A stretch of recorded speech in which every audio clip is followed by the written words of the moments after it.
మరి ఉదయకాల ఆరాధనలో నూతనంగా శ్రీమతి మాణిక్యంది జయమ్మ గారి కుటుంబం సభ్యులు ఆరాధనలు ఉండడం మనం సంతోషిస్తూ ఉన్నాం. సంఘపక్షాన వారికి ఆహ్వానం తెలుపుతూ ఉన్నాం. దేవుడు వారిని ఇంతవరకు ఆదరించినాడు, వారి కుటుంబాలను బలపరచాలని ప్రభుపక్షాన కోరుతూ ఉన్నాం. అదేవిధంగా ఇంకొక సహోదరుడు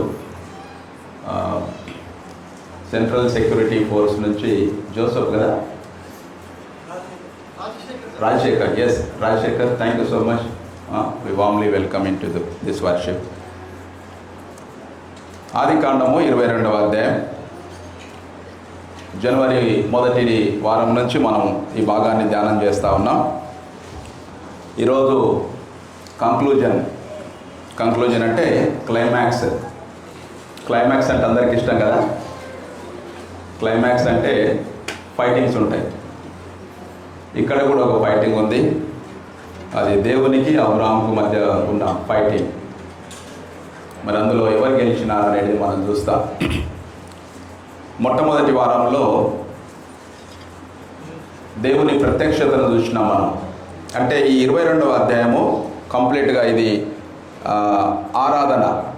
దేవునికి ఒక వ్యక్తి సంపూర్ణంగా తను సమర్పించుకొని ఏ విధంగా ఆరాధిస్తాడు అనడానికి సాదృశ్యంగా చెప్పబడిన భాగం. దేవుణ్ణి ఆరాధించాలనుకున్నప్పుడు మనం మొదటగా ఆయన ప్రత్యక్షతను మనం చూడాలి. తర్వాత 2వ వారం మనం ఏం చూసినాం? ప్రిపరేషన్, రెవల్యూషన్, తర్వాత ప్రిపరేషన్. దేవుణ్ణి ఆరాధించడానికి వచ్చిన మనిషి కొన్ని అవాంతరాలను అడ్డగించుకొని మరి ప్రిపేర్ అయి రావాలా. అబ్రాహాము కూడా ఆయన ప్రత్యక్షతను చూసినాడు. అబ్రాహ్మ, నీకొక్కడైనా నీ కుమారుని తీసుకొని మొరియా పర్వతంలో నేను చూపించు పర్వతానికి వెళ్ళి అక్కడ నువ్వు బలిపీఠం ఇవ్వని దేవుడు ప్రత్యక్షపరచబడినాడు. అబ్రాహ్మ ఆ స్వరాన్ని విన్నాడు. తర్వాత ఈ ప్రిపేర్డ్ పెందల కడ లేచి గాడిదని తీసుకొని, నిప్పు తీసుకొని, కత్తి తీసుకొని, ఐజాక్ని తీసుకొని వెళ్ళిపోతూ ఉన్నాడు. ప్రిపేర్. తర్వాత కొద్దూరం వెళ్ళిన తర్వాత పోయిన వారంలో మనం గమనించినాం separation for the dedication. Actual 2 మెసేజ్లు అవి, ఒకటే మెసేజ్ చెప్పినా నేను. మనం ఈ వారం ముగించాలి కాబట్టి అబ్రాహాము ఆరాధనకి ఏదైతే ఆటంకంగా మారుతుంది అని అనుకున్నాడో వాటిని సపరేట్ చేస్తూ ఉన్నాడు. పనివారిని అక్కడనే పెట్టినాడు. ఎందుకంటే వాళ్ళు బలికి ఆటంకంగా ఉండొచ్చు అని. తర్వాత కుమారుని డెడికేట్ చేయడానికి, సమర్పించడానికి ఇష్టపడ్డాడు. ఈరోజు క్లైమాక్స్ అంటే ఎందుకు అబ్రహాము ఫాదర్ ఆఫ్ ఎన్సైక్లోపీడియా అన్నారని. తర్వాత అబ్రహాముకున్న వాగ్దానం ఏ విధంగా నెరవేర్చబడింది 2. 3వది అబ్రహాము ద్వారా అన్యజనులమైన మనము యేసుక్రీస్తు కుమారులుగా ఎట్లా పిలువబడుతున్నాం. ఈ 3 కూడా ఈరోజు మనం ధ్యానం చేస్తాం. మనము అబ్రహాము ఫాదర్ ఆఫ్ ఫెయిత్ అని ఎందుకు పిలువబడ్డాడు, దాదాపుగా ఆ భాగం ధ్యానం చేసినాం మనం. ఈరోజు మెయిన్ పార్ట్ ఏంటంటే అబ్రహాముతో దేవుడు ఒక వాగ్దానం చేసినాడు. వాగ్దానం, ఆ ప్రామిస్, ఆ కవనెంట్. ఈ కవనెంట్ను దేవుడు ఎట్లా నెరవేర్చిండు అది ఈరోజు ధ్యానం చేస్తాం. తర్వాత అబ్రహాము కవనెంట్లో అన్యజనులమైన మనము, అబ్రహాము ఇది జూ, ఆయన యూదుడు, మనం అన్యులం. ప్రపంచంలో 2 తెగలు ఉన్నాయి. ఒకటి మేల్ ఫీమేల్ అంటాం కదా, ఆ విధంగా యూదులు అన్యజనులు అని 2 తెగలు ఉంటాయి. ఇశ్రాయేల్ జనాంగం అంతటి కూడా యూదులు అంటారు. ఇంకా మిగతా ఏ జాతి అయినా, అమెరికా కానీ, బ్రిటన్ కానీ, జర్మనీ కానీ, ఇండియా కానీ, రష్యా, ఏ జాతి వాళ్ళైనా, ఈవెన్ క్రైస్తవులైనా వాళ్ళను అన్యజనులు అంటారు. ఈ 2 తెగలు. కాబట్టి ఈరోజు అబ్రహాము యూదుడు, ఇక మిగతా మనం అందరం కూడా అన్యులం. ఈ అన్య జనాంగము యేసుక్రీస్తు కవనెంట్లో, నిబంధనలో ఎట్లా మనం పాలిభాగస్లమైనాం, ఇది ఈరోజు మన క్లైమాక్స్లో మనకు కనిపిస్తుంది. కాబట్టి ఈ అంశాన్ని కొద్దిగా జాగ్రత్తగా మీరు వినండి. ఎక్కువగా మీ ఫోన్లు స్విచ్ ఆఫ్ పెట్టుకోండి, మీ మనసులు అక్కడిక్కడ ఉంచుకోవద్దు. క్లైమాక్స్ మనకు కరెక్ట్ అర్థమైతే యాక్చువల్గా ఈ అబ్రహాము స్టోరీ ఏంది అనేది మనకి ఇక్కడనే అర్థమవుతుంది. నేను 9వ వచనం నుంచి కొంత భాగాన్ని చదువుతాను. అలాగూ వారిద్దరు కూడి వెళ్ళి, ఎవరిద్దరు? కుమారుడైన ఇస్సాకు. స్పందన ఉండాలి, మీ రెస్పాన్స్ ఉండాలి. నెత్తులు నేలకేసుకొని కూర్చుంటే సరిపోదు, స్పందన ఉండాలి. అలాగూ వారిద్దరు కూడి వెళ్ళి, ఎవరిద్దరు? అట్లా చెప్పండి, వెరీ గుడ్. అప్పుడు మీరు అలర్ట్ ఉండరు అనుకుంటా నేను. అబ్రహాము అండ్ ఇస్సాకు వారిద్దరు కూడి వెళ్ళి దేవుడు అతనితో చెప్పిన చోటికి వచ్చినప్పుడు అబ్రహాం అక్కడ బలిపీఠమును కట్టి కట్టెలు చక్కగా పేర్చి తన కుమారుడకు ఇస్సాకును బంధించి ఆ పీఠం పైన ఉన్న కట్టెల మీద ఉంచెను.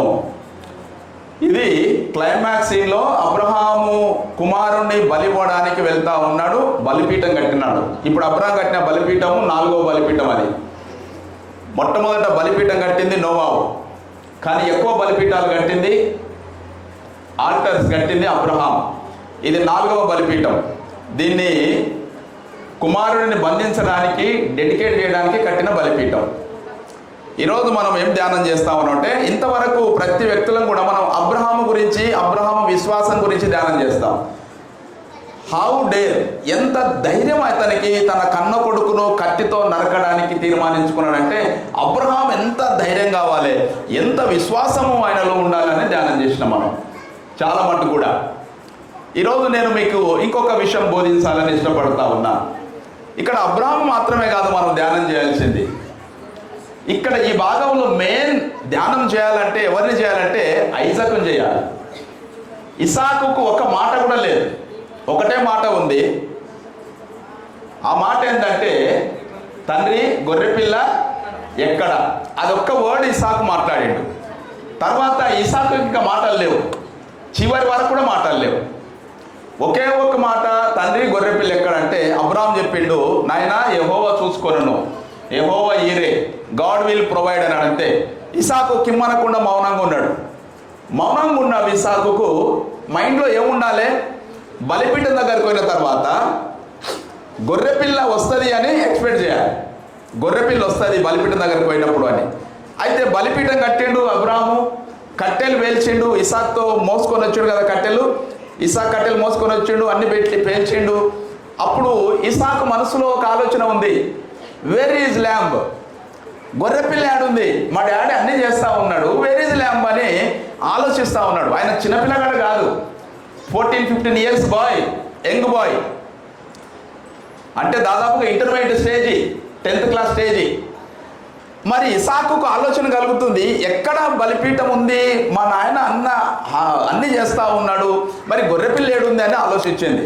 ఫైనల్గా వాళ్ళ డాడీ ఇస్సాకును చేతులు పెట్టిండు, ఇట్లా పెట్టి తాళ్ళతో కట్టేసిండు, కాళ్ళు కట్టేసిండు. కట్టుతుంటే కూడా ఇస్సాకు నోరు తెరవలేదు. 15 ఏళ్ళ పిల్లగాడు చేతులు కడుతుంటే ఎందుకు నాయన కడుతున్నావు అనలేదు, కాళ్ళు కడుతుంటే ఎందుకు నా కాళ్ళు టై చేస్తున్నావు అనలేదు. చేతులు కట్టిండు, కాళ్ళు కట్టిండు. అమాంతంగా ఇస్సాకును లేపిండు అబ్రహాం, లేపి ఆ కట్టెల మీద పడుకోబెట్టిండు. ఇప్పుడు ఇస్సాకుకి ఏం తెలవాలి, బలిచ్చేది నన్నే అని తెలవాలి. ఇది నాట్ ఇన్నోసెంట్. ఆయన ఇన్నోసెంటా? కాదు. ఇప్పుడు చేతులు కట్టినప్పుడు కొద్దిగా డౌట్ వచ్చిండొచ్చు మనసులో, ఎందుకు మా డాడీ నన్ను టై చేస్తున్నాడు, నాకు టై చేస్తున్నాడు, చేతులు కడుతున్నాడు అనుకోవచ్చు. కానీ ఆటోమేటిక్గా బలిపీఠం మీద ఇస్సాకుని ఎప్పుడైతే పెట్టిండో ఇమ్మీడియట్గా ఇస్సాకుకి ఏమో ఐడియా ఉండాలంటే బలి అయిపోయేది నేనే అని ఐడియా ఉండాలి.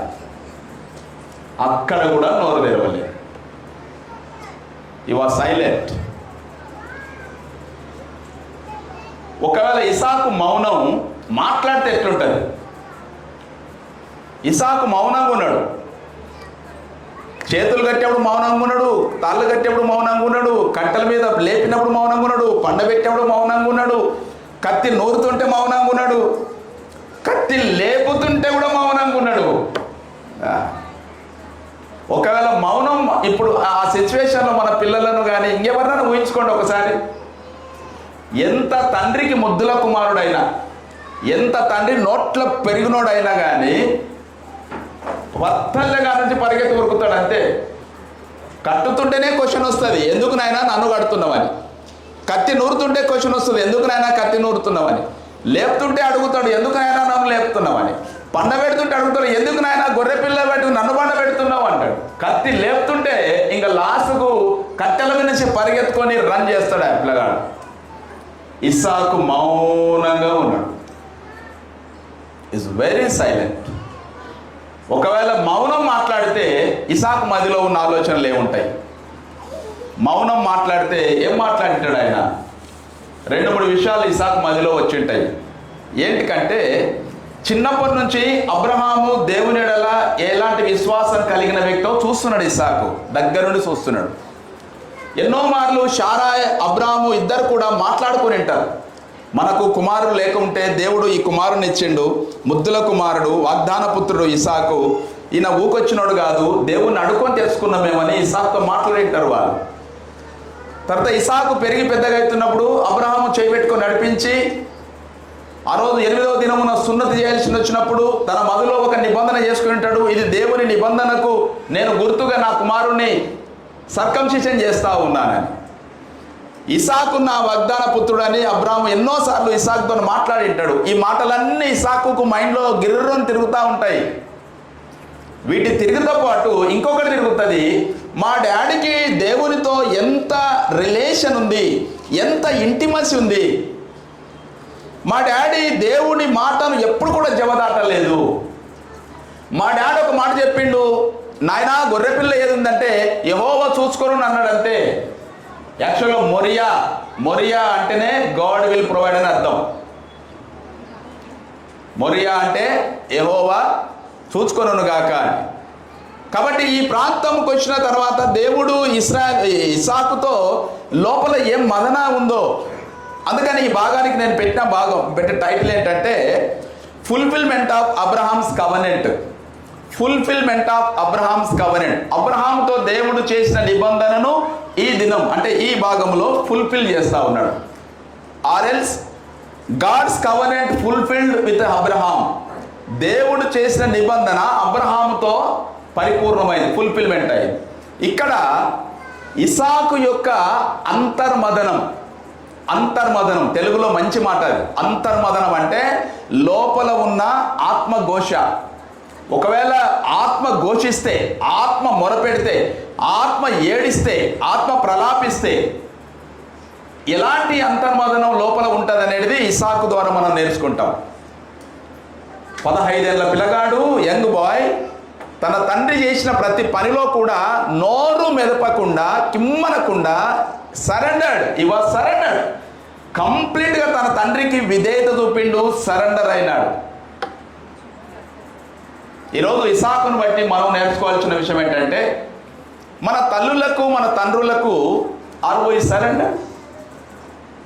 మనం సరెండర్ అవుతా ఉన్నామా? వాక్యం నేర్చుకుంటా ఉన్నాం, బైబిల్ చదువుతా ఉన్నాం, బైబిల్ వింటా ఉన్నాం, ప్రతిరోజు వాక్యాన్ని ధ్యానం చేస్తూ ఉన్నాం. ఇస్సాకు వలె ఉండాలనుకుంటాం, అబ్రహాము వలె ఉండాలనుకుంటాం. అబ్రహాం పిలిచినప్పుడు దేవుడు మాట్లాడాడు, నాతో మాట్లాడాలనుకుంటాం మనం. కానీ ఇస్సాకు ఎంత సరెండర్ అయినాడో అందులో ఒక భాగమన్నా మనం సరెండర్ అవుతా ఉన్నామా, లేకుంటే తండ్రిని ఎదిరిస్తున్నామా? యారగెన్సీ అంటాం. యారగెన్సీ అంటే తండ్రిని ఎదిరించడం.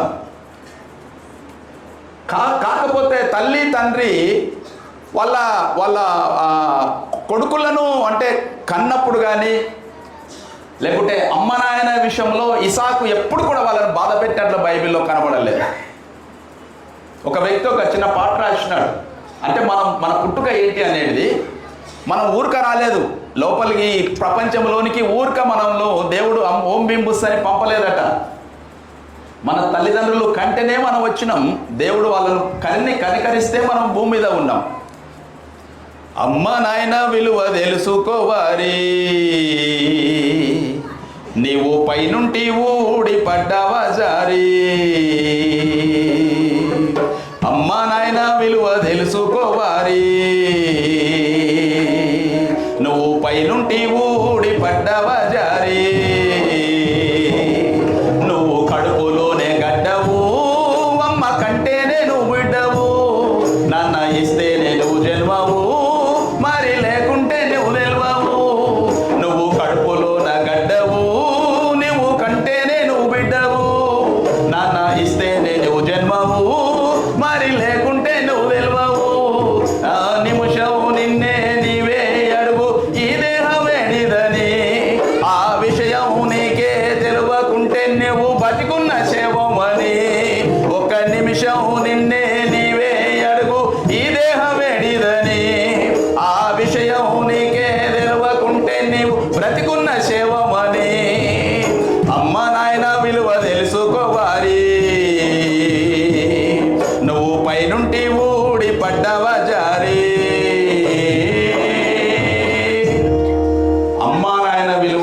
తెలుసుకోవాలి.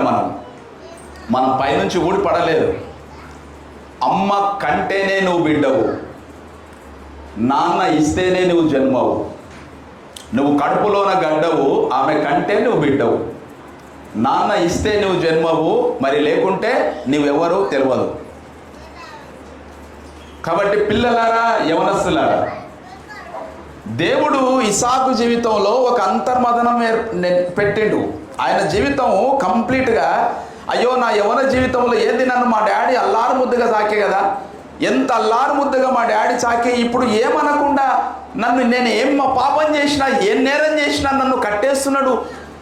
గొర్రెపిల్ల ఏడుందంటే ఏదో వస్తుందని చెప్పిండు, ఈరోజు నన్ను కట్టేసి బలిపై పశువు మీద పెట్టేసి కత్తి నూరుతున్నాడు, కత్తి లేపి నన్ను నరుకుతున్నాడు. అప్పుడు కూడా తనలో నన్ను అంతర్మదనము తండ్రికి విధేయత చూపినాడు ఇస్సాకు. దేవుడు చూచుకొనును అనేది ఇస్సాకు నమ్మిండు. గాడ్ విల్ ప్రొవైడ్, యెహోవా ఈరే.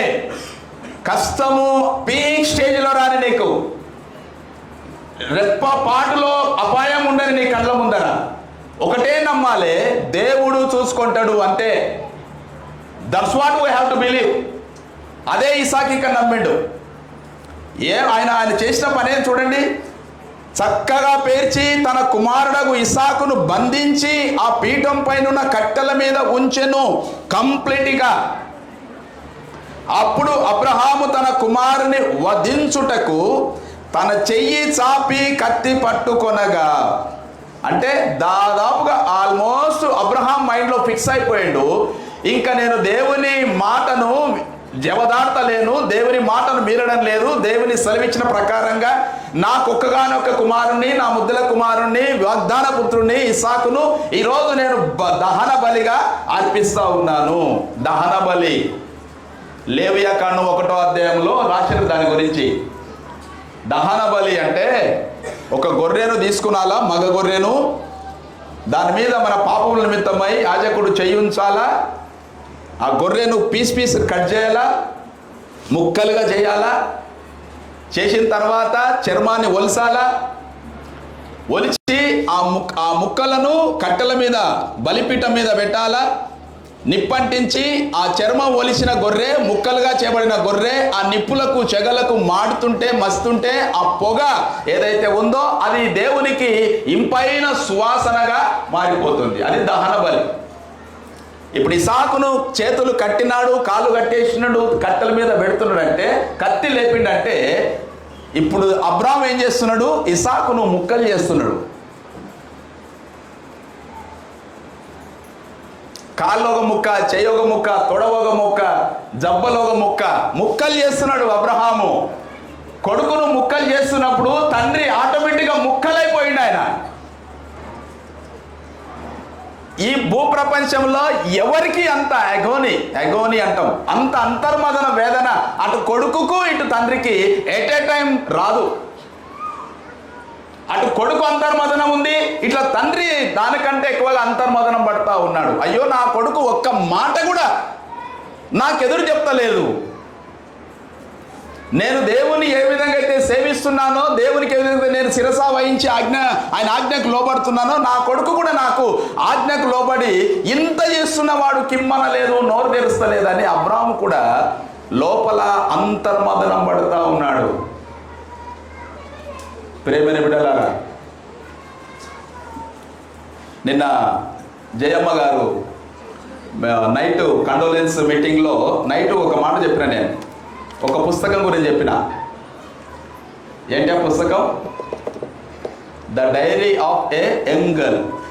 The diary of a young girl. Anne Frank ఆ పాప పేరు. ఎగ్జాక్ట్లీ ఇస్సాకు వయసు. ఆ పాప 16 సంవత్సరాలప్పుడు చచ్చిపోయింది. 13 సంవత్సరాలప్పుడు ఆ పాపకు వాళ్ళ డాడీ ఒక డైరీ కొనిగించాడు. వాళ్ళు యూదులు, జర్మనీలో నివసించేవాళ్ళు, ఆమ్స్టర్డామ్లో. ఆ పాప పేరు యానా ఫ్రాంక్. ఆ పాప టీనేజ్కి వచ్చినప్పుడు హిట్లర్ పరిపాలన నడుస్తుంది జర్మన్లో. ఆ పాప పుట్టింది 1929, చచ్చిపోయింది 1945. 1945 రెండవ ప్రపంచ యుద్ధం ముగుస్తుందనే టైంలో చచ్చిపోయింది. 1929 నుంచి హిట్లరు స్వస్తిక్ గుర్తు పెట్టుకొని జర్మనీకి నేను నియంత్రణ కావాలనే ఆ సిచ్యువేషన్ జరుగుతూ ఉంది. హిట్లర్కు ప్రపంచంలో ఎవరైనా శత్రువులు ఉన్నారంటే వాళ్ళు యూదులు ఒక్కటే. నీరో చక్రవర్తికి ప్రపంచంలో ఉన్న శత్రువులు ఉన్నారంటే క్రైస్తవులు ఒక్కటే. అంత క్రూరత్వం పెంచుకున్న వాళ్ళు హిట్లర్ యూదుల మీద, నీరో క్రైస్తవుల మీద. కాబట్టి ఇప్పుడు హిట్లరు యూదులను నరక యాతన పెడతా ఉన్నాడు. ఆ బాధలు తట్టుకోలేక వాళ్ళ నాయన 3 ఆడపిల్లలను భార్యను తీసుకొని ఆమ్స్టర్డామ్ నుంచి నెదర్లాండ్ పారిపోతారు. నెదర్లాండ్ దగ్గర ఉంటుంది, జర్మనీకి అవతల సైడ్ ఉంటుంది నెదర్లాండ్, నార్త్. నెదర్లాండ్ పారిపోతారు. నెదర్లాండ్ నుంచి మెన్నోసైమన్ వచ్చేది. మెననైట్ ఆద్యుడు ఆయన. మెన్నోసైమన్ ఈజ్ ఫ్రమ్ నెదర్లాండ్. నెదర్లాండ్కి పారిపోయి అక్కడ చిన్న కార్పెంటర్లో పని చేస్తుంటే వాళ్ళ డాడీ చేసి అక్కడ పిల్లలు పోషించుకుంటుంటే హిట్లరు ఆయన అగాధ్యాలు మీరి నెదర్లాండ్ కూడా వాడతాడు. ఆయన నెదర్లాండ్లో ఉన్న యూదులను కూడా చంపడానికి ప్రయత్నం చేస్తాడు. సౌలు దమస్కులో కూడా క్రైస్తవులను హింసించడానికి వెళ్తున్నట్టుగా హిట్లర్ తరుముతావుతో నెదర్లాండ్కి వస్తే అప్పుడు ఒక చిన్న ఇల్లు, మన ఇంట్లో దాకా చిన్న ఇంట్లో 7 మంది అక్కడనే 3 ఏళ్ళు అదే ఇంట్లో బయటకు వస్తే చంపేస్తాడు హిట్లర్. అదే టైంలో 13th బర్త్డే అవుతుంది ఆ పాపది. ఆ బర్త్డే రోజు వాళ్ళ డాడీ ఒక డైరీ కొనిగిస్తారు ఆ పాపకు. ఆ మగ్గిపోతున్న ఏజ్లోనే 13 నుంచి 16 సంవత్సరాలు, అంటే దాదాపు 1942 నుంచి 1945, కరెక్ట్ 1942 నుంచి 45 సెకండ్ వరల్డ్ వార్ ముమ్మరంగా జరుగుతుంది. 1939లో స్టార్ట్ అయింది వరల్డ్ వార్, సెప్టెంబర్ 1లో. 1945 సెప్టెంబర్ 2కు ఎండ్ అయింది. అంటే 6 సంవత్సరాలు ఒక దినం జరిగింది సెకండ్ వరల్డ్ వార్. ముమ్మరంగా జరుగుతున్న టైంలో యూదులకు నరకం చూపిస్తున్నాడు హిట్లర్.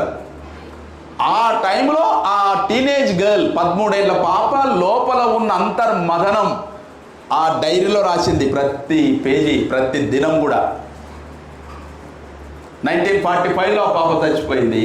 బ్యాడ్లకి ఏంటంటే కాన్సన్ట్రేషన్ క్యాంపులు అంటారు కదా, హిట్లర్ ఒక క్యాంపులో ఆ పాపను పెట్టిండు, ఇంకో క్యాంపులో వాళ్ళ అక్కోలను పెట్టిండు ఆయన, ఇంకో క్యాంపులో వాళ్ళ డాడీని పెట్టిండు, ఇంకో క్యాంపులో వాళ్ళ మమ్మీని పెట్టిండు. ఒకరికొకరు స్కాటర్ అయిపోయిండ్రు, కుటుంబం దగ్గర లేదు. ఈ పాప ఒక్కతే ఉంది ఆ డైరీ పట్టుకొని బిక్కుమంటూ. వాళ్ళ డాడీ ఇంకో క్యాంపు. అట్లా చాలా క్యాంప్స్ ఉన్నాయి ఆసియా దేశంలో, చాలా క్యాంప్స్ ఉన్నాయి. మీరు గూగుల్లో కొడితే కనిపిస్తాయి. అవి కంట్లలో నీళ్ళు వస్తాయి, రక్తం వస్తుంది ఆ క్యాంపులో యూదులకు పెట్టిన నరకాన్ని చూస్తే. ఆ టైంలో అక్కడ వాళ్ళ అక్కోళ్ళు రోగం వచ్చి వాళ్ళు చచ్చిపోయిండ్రు, వాళ్ళ అమ్మ చచ్చిపోయింది. ఈ పాప డైరీ రాసి లాస్ట్కు ఈ పాప కూడా 1945లో ఈ పాప కూడా చచ్చిపోయింది. ఈ పాప చచ్చిపోయిన 10 డేస్కు సెకండ్ వరల్డ్ వార్ ఎండ్ అయింది. ఒక 10 డేస్ బతికినా ఈ పాప సర్వైవ్ అవుతుండే. ఆ వరల్డ్ వార్ ఎండ్ తర్వాత ఒకరే మిగిలిండ్రు వాళ్ళ డాడీ. వాళ్ళ నాయన బయటకు వచ్చిన తర్వాత ఆ పాపకు వాళ్ళ డాడీకి దొరికింది ఒకటి ఆ పాప డైరీ. ఆ డైరీ వాళ్ళ నాయన తీసుకొని చూసి ఏడ్స్కం కాదు ఇంకా ఆయన, అంటే ఆ డైరీలో ఆ పాప రాసిన ఆ స్టోరీస్, లైవ్ ఎగ్జాంపుల్స్, ఆమెలో ఉన్న ఆత్మఘోష అంతా డైరీలో రాసింది. The diary of a young girl. మీరు తప్పక చదవండి. 30 భాషల్లో 70 భాషల్లో తర్జుమా చేసినారు దాన్ని. 13 మిలియన్స్ 3 కోట్ల కాపీలు అమ్ముడు పోయింది. అది 3 కోట్ల కాపీలు అమ్ముడు పోయింది. ఆ టీనేజ్ గర్ల్ లోపల ఉన్న అంతర్మదనం అంతా డైరీలో రాసింది ఆ పాప. ఇప్పుడు ఇసాకులో కూడా కరెక్ట్ ఏజ్ అదే ఏజ్. ఆయనలో ఉన్న అంతర్మదనం అంతా కూడా అన్నీ ఏం నేర్చుకున్నట్టే, జస్ట్ ఆ మౌనం ఇసాకుకి ఏం నేర్పింది అంటే సమర్పణ నేర్పింది, విధేయత నేర్పింది. తనకు తాను తండ్రికి సమర్పించుకున్నాడు, తనకు తాను తండ్రికి విధేయత చూపిండు. ఈ 2 విషయాలు ఇసాకులు నేర్చుకున్నాడు అంతే. సమర్పణ, విధేయత, సరెండర్. తండ్రికి సరెండర్ అయిపోయాడు, కిమ్మనలే నోరు తెరవకుండా. తర్వాత ఇంకేం నేర్చుకున్నాడు ఆయన? విధేయత నేర్చుకున్నాడు. ఈరోజు ఇసాకు గురించి మనం ఆలోచిస్తే ఒక చిన్న పిల్లగాడంటే, నోరు తెరవని పిల్లగాడంటే మనం ఏదో మాట్లాడుకోవచ్చు. కానీ 14-15 ఏళ్ళ యవనస్తుడు లోపల ఎంత మదన పడితే ఆ భావం బయటకు వచ్చి ఉంటుందో మనకు అర్థమవుతుంది. కాబట్టి మౌనము, సమర్పణ, తాళ్ళతో కట్టుతున్నప్పుడు మౌనం, బలిపీఠంపై పండుకోబెడుతున్నప్పుడు మౌనం, అబ్రాహాము కత్తిని సరి చేసుకుంటున్నప్పుడు మౌనం, కత్తి పైకి ఎత్తుతున్నప్పుడు మౌనం.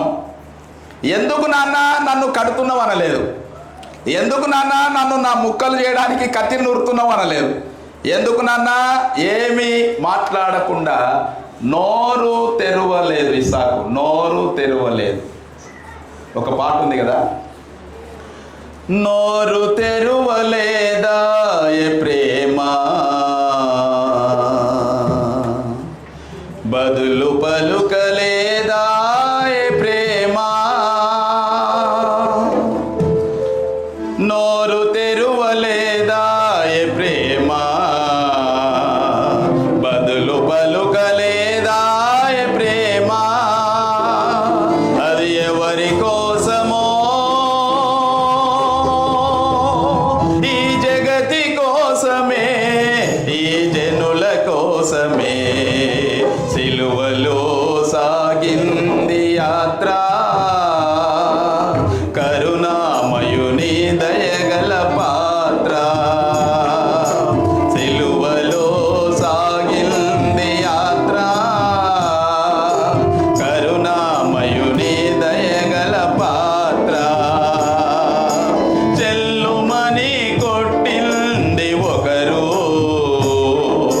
మోము పైన ఊసింది మరి ఒకరు, చెల్లుమని కొట్టింది ఒకరు, మోము పైన ఊసింది మరి ఒకరు, గేలి చేసినారు పరిహాసమాడినారు, గేలి చేసినారు పరిహాసమాడినారు, బదుల పలుకలేదా ఏ ప్రేమ, నోరు తెరువలేదా ఏ ప్రేమ, బదులు పలుకలేదా ఏ ప్రేమ, నోరు తెరువలేదా ఏ ప్రేమ. యేసుక్రీస్తు ఇస్సాకుకు సాదృశ్యంగా ఉన్నాడు. యేసుక్రీస్తు కూడా పిలాతు దగ్గరికి వచ్చినప్పుడు మౌనంగా ఉన్నాడు. వీడు దోషి అని కేకలేస్తున్నప్పుడు మౌనంగా ఉన్నాడు. వీనికి సిలువేయండి సిలువేయండి సిలువేయండి అంటున్నప్పుడు మౌనంగా ఉన్నాడు. కొరడాలతో కొడుతున్నప్పుడు మౌనంగా ఉన్నాడు. అంగిని చించేస్తున్నప్పుడు మౌనంగా ఉన్నాడు. ముఖం మీద ఉమ్మిస్తున్నప్పుడు మౌనంగా ఉన్నాడు. ఎంట్రుకలు బట్టి పెరుగుతున్నప్పుడు మౌనంగా ఉన్నాడు. సిలువ మీద చెక్క మీద తీసుకుపోయి దబ్బున వేస్తున్నప్పుడు మౌనంగా ఉన్నాడు. చేతులు పెడుతున్నప్పుడు మౌనం, శిలలు కొడుతున్నప్పుడు మౌనం, కాళ్ళలు కొడుతున్నప్పుడు మౌనం, సిలువను ఎక్కించి మోసుకొని వెళ్తున్నప్పుడు మౌనం. అందుకనే యెషయా భక్తుడు యేసుక్రీస్తులో ఉన్న అంతర్మదనాన్ని రాస్తాడు. ఆయన 53వ అధ్యాయం, యెషయా 53వ అధ్యాయం. లేత మొక్కవలెను, ఎండిన భూమిలో మొలిచిన మొక్కవలెను అతడు మన ఎదుట పెరిగెను. ఇస్సాకు టీనేజ్ బాయ్, లేత వయసు, నూనూగు మీసాలు వచ్చే వయసు, మంచి టీనేజ్లో ఉన్నాడు ఇస్సాకు. లేత మొక్కవలెను, ఎండిన భూమిలో మొలిచిన మొక్కవలెను అతడు మన ఎదుట పెరిగెను, అతడు మన ఎదుట పెరిగెను. మనం అతన్ని చూడకుండా ఉండలేదు, మన ఎదుట పెరిగిండు ఆయన. అతనికి స్వరూపమైనను సొగసైనను లేదు. ఇప్పుడు చూస్తే ఎట్లున్నాడు ఆయన? స్వరూపము లేదు, సొగసు లేదు, స్వరూపము లేని వాడాయన ఆయన. యేసుక్రీస్తు దేహము, అబ్బా ఎంత చక్కటి దేహం అది, సూర్యకాంత తేజస్సుల కంటే ప్రకాశించుతున్న దేహం అది. కానీ ఇప్పుడు ఏమైంది? ఆయన స్వరూపము లేని వాడాయిండు, సొగసు లేని వాడాయిండట. మనం అతనిని చూచి అపేక్షించినట్లుగా అతని యందు స్వరూపము లేదు. అతడు తృణీకరించబడిన వాడును, ఆయను మనుష్యుల వలన విసర్జించబడిన వాడు ఆయను. వాహా, అయినా నోరు తెరవలేదు. మనుష్యుల వలన విసర్జన అంటే తెలుసా? లిటరల్గా ఇది విసర్జన. నోట్లోని ఉమ్మిలు కూడా పెట్టుకోవడానికి ఇష్టం ఉండదు, నీవు కాకరించి ఉమ్మించడం. మనుష్యుల వలన విసర్జించబడిన ఆయను. సొగసంతా వాడిపోగా సొమ్మ సిల్లితివా, ఎండ ఒడిలో నా నలిగిపోయి సుడివడిపోతీవా. సొగసంతా వాడిపోగా సొమ్మ సిల్లితివా, ఎండ ఒడిలో నా నలిగిపోయి సుడివడిపోతీవా. అయ్యో కొరడా కోవి పునదున్నే దయలేని దారులంతా తనువంత గాయమవ్వ సడలిపోతీవా కలువరిలో నా. ఓ కలువారి కొండలోన యేసునాథా, నిన్ను కఠినోళ్ళు కొట్టినారా ప్రాణనాథా. రంగైన అంగిని వేసి సింగారించిరా, నిన్ను రాజుల రాజువాని గేలి చేసిరా. రంగైన అంగిని వేసి సింగారించిరా, నిన్ను రాజుల రాజువాని గేలి చేసిరా. అయ్యో భటుడొక్క బల్లెముతో ప్రక్క పొడిచేనా, నీరు దారై కారంగా వాని క్రోధమనిగేనా ప్రేమనాదా. ఓ కలువారి కొండలోన యేసునాథా, నిన్ను కఠినోళ్ళు కొట్టినారా ప్రాణనాథా. నిన్ను ముఖముపై గుద్దిరా, ఉమ్మేసి నెట్టిరా, అకట నీ బాధ చూడ ప్రాణమిస్తేవా ప్రాణనాథా. ఓ కలువారి కొండలోన యేసునాథా, నిన్ను కఠినోళ్ళు కొట్టినారా ప్రాణనాథా. రంగైన అంగిని వేసి సింగారించిన రాయలను. ఇసాకుకు అదే సిచ్యువేషన్. బలిపీఠానికి వస్తున్నప్పుడు మనిషిని పరిశుద్ధం చేయాల, బలి గొర్రెను సన్మానం చేయాలి. మొదటిగా చక్కటి అంగేసిండు అబ్రాము. రంగైన అంగిని వేసి సింగారించిరా, నిన్ను రాజుల రాజు అని గేలి చేసిరా. సుకుమారమైన చేతుల శీలలు కొట్టిరా, నీదు చరణాలను ఓర్వలేక. చరణాలంటే ఆయన మాటలు, ఆయన బోధలు, ఆయన పలుకులు ఓర్వలేక మేకులు కొట్టిరా. అయ్యో భటుడొక్క బల్లెముతో ప్రక్క పొడిచిన, నీరు రక్తం దారైకారంగా వాని క్రోధం అనిగిరా.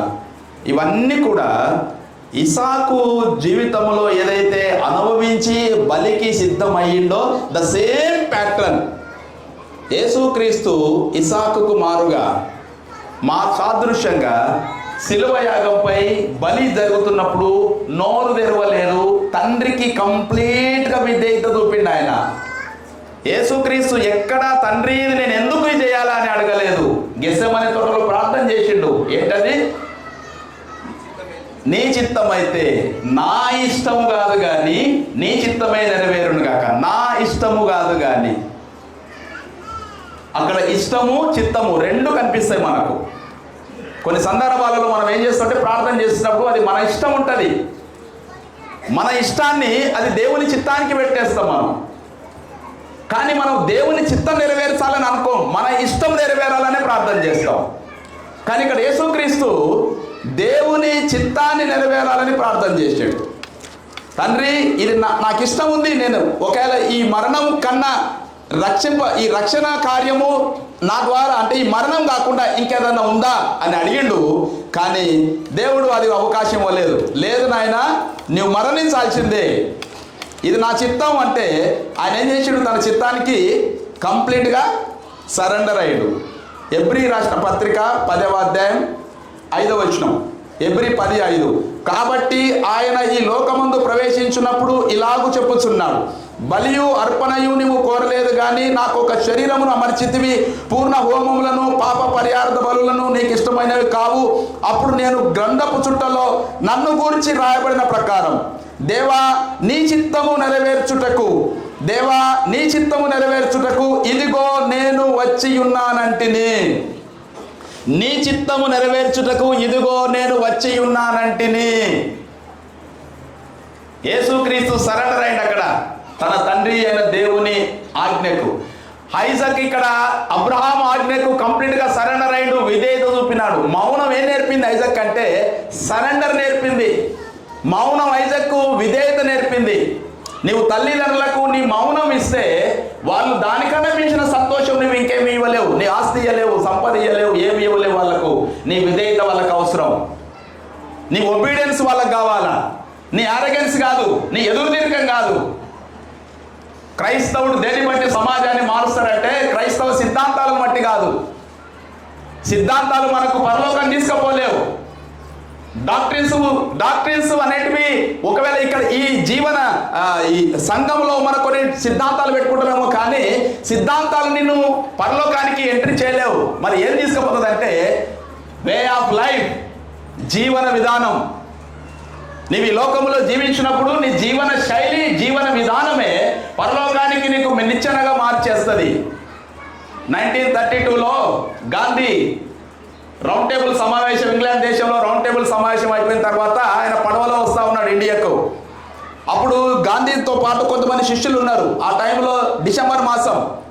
శిష్యులు గాంధీని అడిగినరట, గాంధీ ఈ డిసెంబర్ మాసంలో యేసుక్రీస్తు జన్మదినాన్ని జరుపుకుంటారు కదా అందరు క్రైస్తవులు, ఒక్క మాటలో చెప్పు యేసు అంటే ఏంది అని అడిగినరట. గాంధీని అడిగితే గాంధీ చెప్పిన మాట, క్రిస్టియానిటీ అంటే ఏంది, యేసు అంటే ఏంది అంటే, క్రిస్టియానిటీ అంటే యేసుని పోలి జీవించడము, యేసు అంటే మనిషి ఏ విధంగా జీవించాలో ఆ జీవన విధానాన్ని ఆయన తెలపడానికి లోకంలోకి వచ్చిందని గాంధీ చెప్పిండు కానీ స్వీకరించలేకపోయాడు. అంటే ఒక మాట మంచిది, క్రిస్టియానిటీ అంటే డాక్ట్రిన్స్ కాదు, నీ ఆచారాలు కాదు, నీకున్న కస్టమ్స్ కాదు, నీకున్న సిస్టమ్ కాదు. వే ఆఫ్ లైఫ్, నీవు జీవించే విధానం. నీ తండ్రికి లోబడుతున్నావా, నీ తల్లికి లోబడుతున్నావా, నీ ఉపాధ్యాయులకు లోబడుతున్నావా? తల్లి, తండ్రి, గురువు, దైవం అంటారు. దేవుడు అందుకనే మొట్టమొదటి తల్లి పేరే పెట్టినాడు. చాలామంది యవనస్తులు తల్లులకు లోబడరు, తల్లులను తిడతారు. నీవెందుకు గన్నవు నన్ను అంటారు. ఆమె కనకుంటే నువ్వు జన్మలో లేనే లేవు. మీసాలు వస్తున్నాయి కదా, దేశాలు కనబడకుండా మాట్లాడతారు చాలామంది. ఇసాకు గురించి నేర్చుకోవాలి మనం. ఇసాకు ఆ వయసులో కూడా తన తండ్రి కత్తిని నూరుతుంటే కూడా, కత్తి మెడ మీద పెడుతుంటే కూడా కిమ్మనకుండా మౌనంగా ఉండిపోయిండు. అదే సమర్పణ. యేసుక్రీస్తు అదే సమర్పణతో తన శిలువ మీద బలియాగం కొరకై ఎక్కిండు. ఆయన బాధింపబడినను అతడు నోరు తెరవలేదు. అందుకే యెషయా ఎంత చక్కటి మాటలండి. మనుష్యులను విసర్జించబడిన వాడును, వ్యసనక్రాంతుడుగాను, వ్యాధిని అనుభవించువాడుగాను, మనుషులు చూడనొల్లని వానిగాను ఉండెను. మనుషులు చూడనొల్లని వానిగాను అంటే అర్థం తెలుసా మీకు?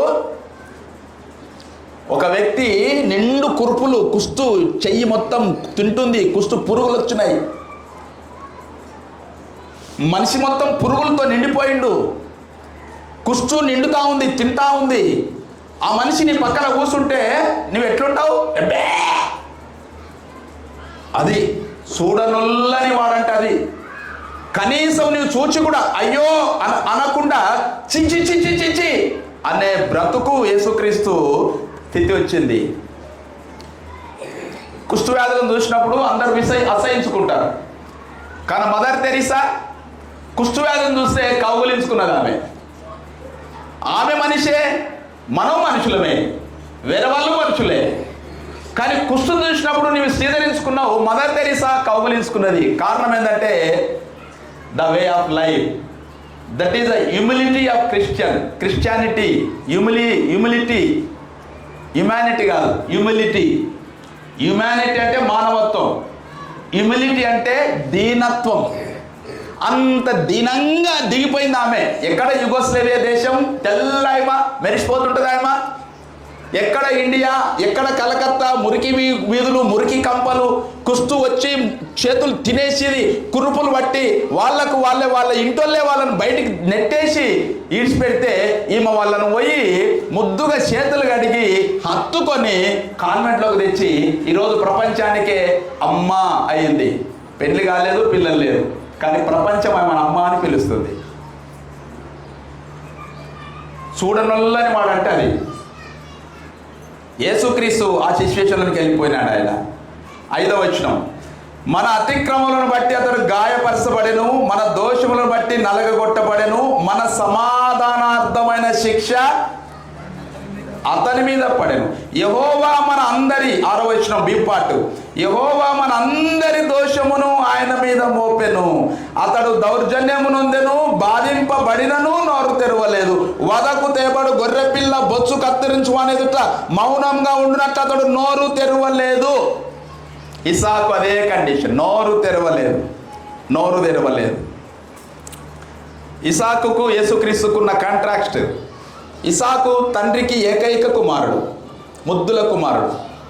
యేసుక్రీస్తు కూడా తన తండ్రికి ముద్దుల కుమారుడు, అద్వితీయ కుమారుడు అంటారు దాన్ని, బిగాటన్ సన్, అద్వితీయ కుమారుడు. దేవుడు లోకమును ఎంతో ప్రేమించాడు,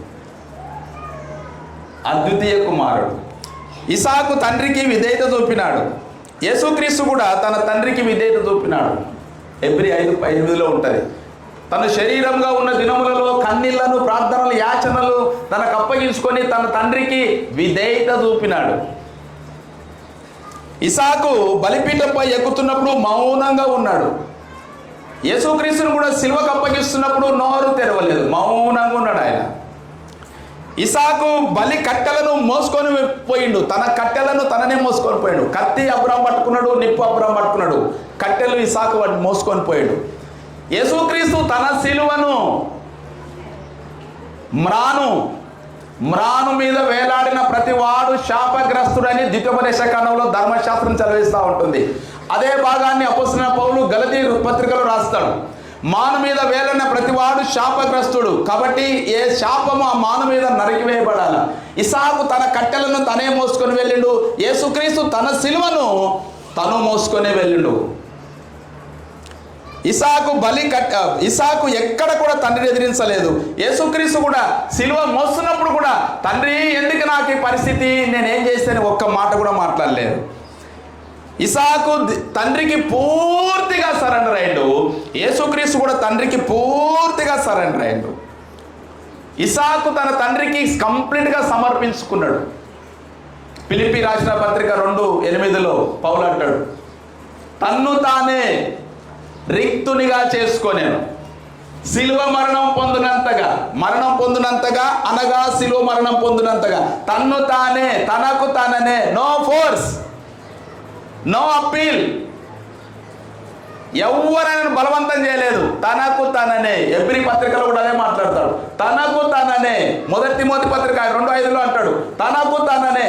మార్కు సువార్త 10:35 అంటాడు, తనకు తననే. ఆయననే విల్ఫుల్ లవ్ అంటేది, sacrificial love, that is agape love. తనకు తననే సమర్పించుకున్నాడు. No force from outside, no force from father, no force from anybody else. ఇసాకు తనకు తననే, లేకుంటే ఇసాకు కాలు చేతులు తెప్పుకొని కాళ్ళు ఆ తాళ్ళు తెప్పుకొని పరిగెత్తిపోవాలా? నో, ఈ నెవర్ డిడ్. సరెండర్ అయిపోయినాడు ఆయన. ఇసాకుకు మారుగా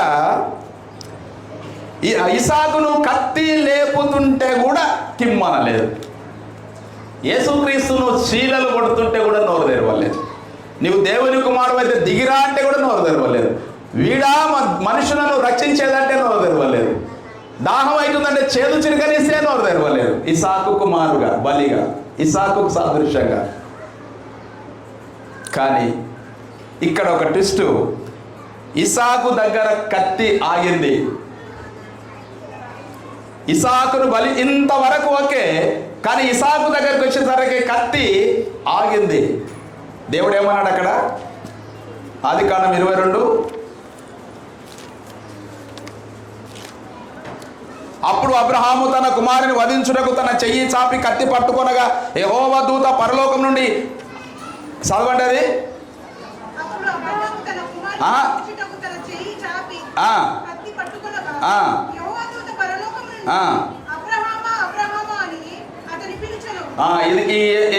ఇది ఏమర్థమైంది మీకు?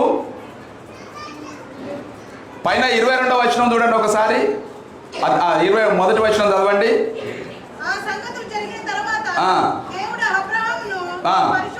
బస్ ఇక్కడ అబ్రహాం అని ఎన్నిసార్లు ఉంది? 1 టైం. ఇక్కడ ఎన్నిసార్లు ఉంది? ఎందుకు రాసిండు 2 సార్లు? Is there any? ఎందుకు రాసి వచ్చింది 2 సార్లు? అబ్రహాం ఆగంటే అయిపోయా. ఇంగ్లీష్ బైబిల్లో ఒకటి గ్రామాటికల్ ఉంటుంది చూడండి. ఒకటి ఏముంది అందులో? గట్టిగా చెప్పండి. ఇంగ్లీష్ బైబిల్లో ఎవరు చెప్పి అది? Exclamative. Do you know what is the meaning of exclamation centre?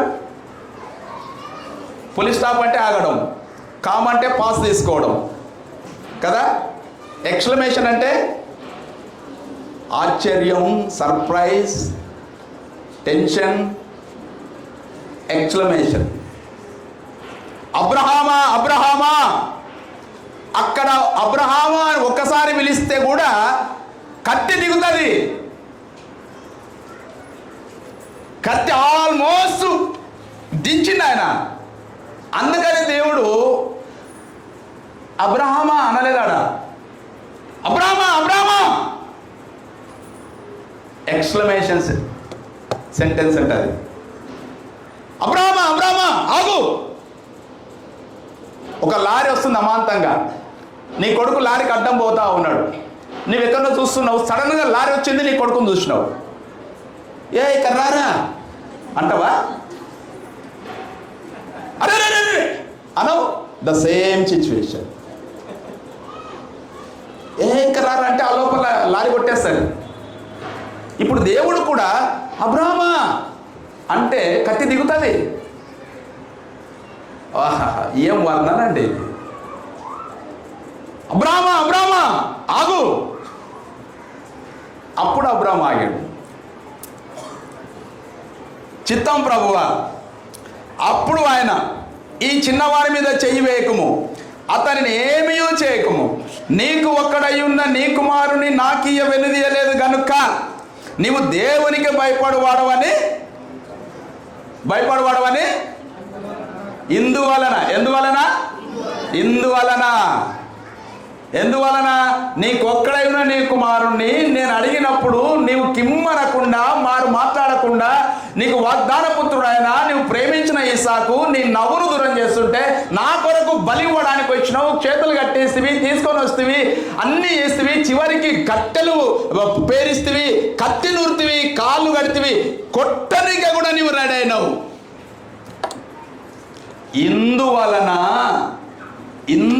నీవు నాకు భయపడవాడు అని నాకు తెలిసింది. వాటే టెస్ట్ అండి. ఏం టెస్ట్ అబ్రామ్ది? అబ్రామ్ ఊకనే ఫాదర్ ఆఫ్ ఫెయిత్ అంటారు. ఊరికనే కాలేదు ఆయన. ఆల్మోస్ట్ ఇస్సాకు చచ్చిపోయిండు. హెబ్రీ 11:19. ఇస్సాకు బతికేం లేడు. అబ్రహాము శోధింపబడి విశ్వాసమును బట్టి ఇస్సాకును బలిగా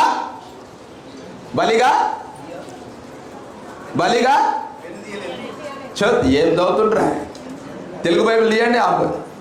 హెబ్రీ 11:19, 17. లైన్గా చదువుతారు మీరు. ఏమనంటే లైన్గా చదువుతారు. బలి అర్పించెను ఫినిష్. బలిగా అర్పించెను. ఇంగ్లీష్ బైబిల్ ఏముందమ్మా? Offered of Isaac. ఎవడును ఈ వాగ్దానములు సంతోషముతో అంగీకరించెను ఇస్సాకు వలనైనది నా సంతానం అనబడును. This is a covenant. మర్చిపోదు, కంక్లూజన్ క్లైమాక్స్ అదే వస్తుంది. ఇస్సాకు వలనైనది నా సంతానం అనబడును. దేవుడు అబ్రాహాముకు ఇచ్చిన వాగ్దానం ఏంటది? వస్తుంది మనకు అది. ఇస్సాకు వలన నీ సంతానము, హాగరు కుమారుని ద్వారా నీకు సంతానం అనేబడదు. హాగరు జనాంగాన్ని నేను వేరేగా చేస్తాను, ఇస్మాయిల్ జనాంగాన్ని సపరేట్ చేస్తాను నేను. కానీ నీ జాతి దీవించబడాలంటే నీ కుమారుని ఇస్సాకు ద్వారా నీకు వారసత్వం వస్తుంది. వాళ్ళు ఇసుకరేనంత సమాజాన్ని నేను చేస్తాను. కానీ ఇప్పుడు ఇస్సాకు ఏమవుతున్నాడు? చచ్చిపోయి నీ సంతానం అనబడును అని ఎవరితో చెప్పబడినో ఆ అబ్రహాము మృతులను సైతము లేపుటకు దేవుడు శక్తిమంతుడని ఎంచిన వాడై తన ఏక కుమారుని అర్పించి ఇంగ్లీష్ బైబిల్ ఏముంది? ఆఫర్డ్. అర్పించి ఉపమానము రీతిగా అతనిని మృతులలో నుండి మరలా పొందేది. ఉపమాన రీతిగా అంటే ఆల్మోస్ట్ ఇక్కడ ఇసాక్ ఏమైండు? బలైపోయాడు. కానీ మనకి ఇక్కడ ఉన్నది ఏంటంటే ఇసాకు మీద కత్తి మోస్తుంటేనే దేవుడు అక్కడ ఆపేసిండు. అంటే అబ్రాహాము ఆటోమేటిక్గా ఇసాక్ ఇచ్చినట్లనే లెక్క. ఇచ్చినట్లనా కాదా? ఇచ్చేసిండు ఆయన అంతే. కానీ ఇసాకు కాడ కత్తి ఆగింది, యేసుక్రీస్తు కాడ ఆగిందా? ఆగలేదు. దీన్ని మేము థియాలజీలో ఏమంటామంటే సబ్స్టిట్యూషనల్ థియరీ, అటోన్మెంట్ థియరీ అంటాం. సబ్స్టిట్యూషనరీ థియరీ, అటోన్మెంట్ థియరీ. ఇక్కడ చూడండి 13వ వచనం. అప్పుడు అబ్రహాము కన్నులెత్తి చూడగా పొదలో కొమ్ములు రగులుకొని ఉన్న ఒక పొట్టేలు వెనక తట్టున కనబడెను. అబ్రహాము వెళ్ళి ఆ పొట్టేలును పట్టుకొని తన కుమారునికి మారుగా పెట్టి దహన బలిగా అర్పించెను. ఇంగ్లీష్ బైబిల్లో సబ్స్టిట్యూషన్ ఉందమ్మా, in the place of Isaac. Translation ఏదది? NIV. వేరే ట్రాన్స్లేషన్లో సబ్స్టిట్యూషన్ ఇన్స్టెడ్ ఆఫ్ ఉంటుంది, సబ్స్టిట్యూషన్ ఉంటుంది. సబ్స్టిట్యూషన్ అంటే నాకు మారుగా, నాకు బదులుగా నేను పోవాలా, ఒక ప్లేస్కు నేను పోవాలా, నాకు వీలు కావడం లేదు కాబట్టి నా అసిస్టెంట్ని పంపుతున్నాను నేను. అంటే ఆయన ఎవరు? నా రిప్రజెంటేటివ్. పౌలు ఫిలమోనుకు పత్రిక రాసినప్పుడు అంటాడు, ఒనేసిముకు, వెరీ గుడ్, ఒనేసిముకు రాసినప్పుడు అంటాడు, ఒనేసిమును పంపుతాడు, ఫిలమోనుకు రాసి అంటాడు, ఒనేసిమును నీవు ఎట్లా చూసుకోవాలి? నా మాదిరిగా చూసుకోవాలి. ఇప్పుడు నువ్వు నన్ను ఎట్లా చూసుకుంటావంటే, నేను నీకు జన్మనిచ్చినోన్ని, నేను నీకు లైఫ్ ఇచ్చినోన్ని, నీకు విశ్వాసంలో పెంచినోన్ని. ఫిలమోన్, నువ్వు ధనవంతుడు కావచ్చు, ఒనేసిము నీ ఇంట్లో దొంగ కావచ్చు, నీ ఇంట్లో దొంగతనం చేసి బయటకు పోయిండొచ్చు ఆయన. కానీ ఈరోజు ఒనేసిమును నేను చెరసాలలో కన్నా నా కుమారుని దగ్గర పంపుతున్నా, నీవు దొంగలా చూడకూడదు ఆయననిగా. ఇప్పుడు ఫిలమోన్ ఇంటికి ఒనేసిము పోతే ఎట్లా చూస్తాడు ఫిలమోను? వచ్చే దొంగ కొడుకు అంటాడు, ఈడు నా ఇంట్లో దొంగతనం చేసుకపోయి మళ్ళొచ్చిండని కత్తి నూరుతాడు. కానీ ఇప్పుడు పౌలు ఏమంటున్నాడు? నీవు ఒనేసిమును చూస్తే నన్ను చూసినట్టు చూడాలి. ఏం మాటలండి అది! ఇప్పుడు ఎవడన్నా చూస్తాడు అట్లా? పౌలును చూసే విధానం వేరు ఫిలమోనుకు. ఎందుకంటే ఫిలమోనుకు పౌలు గాడ్ ఫాదర్, లైఫ్ ఇచ్చినోడు ఆయన. ఒనేసిము ఇంట్లో దొంగతనం చేసిపోయినోడు. తిరిగి దొంగ ఇంట్లోకి వస్తే పౌల్లాక పట్టెమంచం వేసి కుర్చీలు వేసి పంట వచ్చే పరమాణాలు పెట్టాలంటే ఎంత వ్యత్యాసం అది! పౌలు అని చెప్తున్నాడు, నాకు బదులుగా ఒనేసిము వచ్చిండు, నీవు నన్ను చూసినట్లు చూడాలి. ఈరోజు యేసుక్రీస్తు రాజు అయితే మనం ఎందుకు రాజులు అంటే అదే కథ. యేసుక్రీస్తు రాజకుమారుడు అయితే మనం కూడా ప్రిన్స్ ఆఫ్ పీస్లో మనం. కాబట్టి ఇక్కడ గొర్రెకు ఇసాకుకు బదులుగా మారుగా పెట్టి దహన బలిని అర్పించాను. అప్పుడు అబ్రహాము ఆ చోటికి యెహోవా ఈరే అని పేరు. కానీ అక్కడ ఇసాకుకు మారుగా గొర్రెపిల్ల దొరికింది, కానీ ఇక్కడ యేసుక్రీస్తుకు మారుగా ఎవరు దొరకలేదు. కారణం ఏంటో తెలుసా? యేసుక్రీస్తు మరణించకుంటే లోకానికి రక్షణ కార్యం లేదు. అయ్యో ఆడ కూడా గొర్రెపిల్ల వచ్చింటే బాగుండే. No, not at all. అక్కడ ఆయన బలి కావాల్సిందే. ఆ రోజు ఆయన బలి కాకపోతే ఈ బలులు కంటిన్యూషన్ అవుతుండే. ఏదైతే లేవే కాండములో ఉన్నవో బలులు, దహన బలి, నైవేద్యము, సమాధాన బలి, అపరాధ పరిహార బలి, పాప పరిహార బలులు కూడా ప్రతి సంవత్సరం కూడా మన పాపముల నిమిత్తమై ప్రతి సంవత్సరం గొర్రె పిల్లలు ఇచ్చి మన ఆస్తులు కొల్లగొట్టుకుపోతుండే. ఎన్ని గొర్రె పిల్లలు ఇస్తే తక్కువ అవుతుంది. అందుకని మీకా గ్రంథంలో అంటాడు ఆయన, వేలాది పొట్టేలను ఇస్తున్నా, నదులంతా తైలం ఇస్తున్నా, నా జ్యేష్ఠ కుమారుని ఇస్తున్నా అంటే ఇదే కారణం. అరే అవన్నీ కాదురా నాయన, అవన్నీ నేను ఆల్రెడీ చెల్లించిన, ఇంకా బలులు అవసరం లేదనే నా ప్రాణం అంతా నేను పెట్టిన, ఒకటే బలిగా. ఎబ్రీ గ్రంథకర్త 10వ అధ్యాయం, ఎబ్రీ 10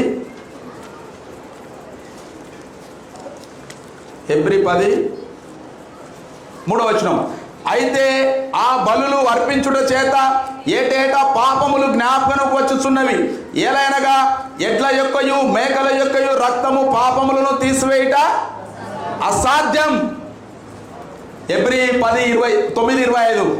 అంతేకాదు ప్రధాన యాజకుడు ప్రతి సంవత్సరము తనది కాని రక్తము తీసుకొని పరిశుద్ధ స్థలంలోనికి ప్రవేశించినట్లు ఆయన అనేక పర్యాయములు, ఎన్ని పర్యాలు? అనేక పర్యాయములు తన్ను తాను అర్పించుకొనుటకు ప్రవేశింపలేదు. యాక్చువల్గా యాజకత్వం అది చేయాలా. ఇక్కడ యేసుక్రీస్తు ఈయన ప్రధాన యాజకుడు.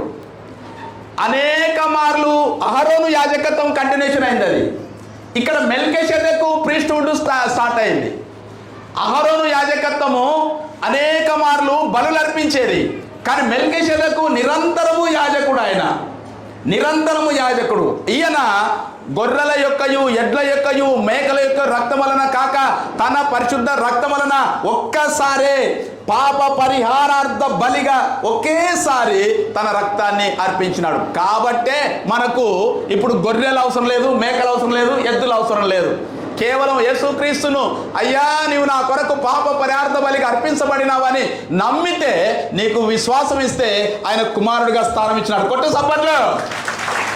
లేకుంటే ప్రతి సంవత్సరం గొర్రెలు ఇవ్వాలి, నువ్వు బర్రెలు ఇవ్వాలి, పొట్టెళ్ళు ఇవ్వాలి, సాలకుంటే తైలం ఇవ్వాలి, నీ కొడుకుని ఇవ్వాలి, నీ బిడ్డని ఇవ్వాలి. అవి తప్పించిండు దేవుడు. ఇసాకు కుమారుగా గొర్రె బలైంది, కానీ యేసుక్రీస్తు కుమారుగా ఎవరు బలి కాలే. ఆయననే బలిగా వచ్చింది. ఎందుకంటే రక్షణ కార్యం ఆయన ద్వారానే ఫుల్ఫిల్మెంట్ కావాలి, లేకుంటే దెర్ ఇస్ నో వే. అందుకనే ఆయనకు మరణం తప్పించబడలేదు. దేవుని చిత్తం నెరవేరాలి. అందుకనే ఏసన అయ్యా నా ఇష్టం ఉంది, ఒకవేళ ఏదన్నా వేరే ఛాన్స్ ఉందేమో అంటే నో ఛాన్స్, నీవే బలి కావాలి. బలి అయిపోయాడు. కాబట్టి ఇక్కడ ఇసాకు కుమారుగా గొర్రెపిల్ల బలి అయింది. ఇప్పుడు దేవుడు అబ్రహామును తన కవనెంట్ను ఫుల్ఫిల్ చేస్తున్నాడు. ఇది ఫుల్ఫిల్మెంట్ ఆఫ్ అబ్రహామ్స్ కవనెంట్. ఏం కవనెంట్ ఇచ్చిండు? బాగా వినాలి దయచేసి, మీరు అక్కడిక్కడ కదలొద్దు. ఆదికాండం 12వ అధ్యాయం. ఆదికాండం 12వ అధ్యాయం. యెహోవా నీవు లేచి ఈ దేశము నుండి నీ బంధువుల యొద్ద నుండి నీ తండ్రి ఇంటి నుండి బయలుదేరి నేను నీకు చూపించు దేశమునకు వెళ్ళుము. నిన్ను గొప్ప జనముగా చేసి నిన్ను ఆశీర్వదించి నీ నామమును గొప్ప చేయుదును. నీవు ఆశీర్వాదముగా ఉందువు. నిన్ను ఆశీర్వదించిన వారిని ఆశీర్వించదను, నిన్ను దూషించిన వారిని శపించదను. భూమి యొక్క సమస్త వంశములు నీ యందు ఆశీర్వదించబడినని అబ్రాహాముతో అనగా, ఇది దేవుడు అబ్రాహాముకి ఇచ్చిన covenant. This is a promise of God, promise towards Abraham. ఇప్పుడు ఈ ప్రామిసు దేవుడు నెరవేర్చాలి.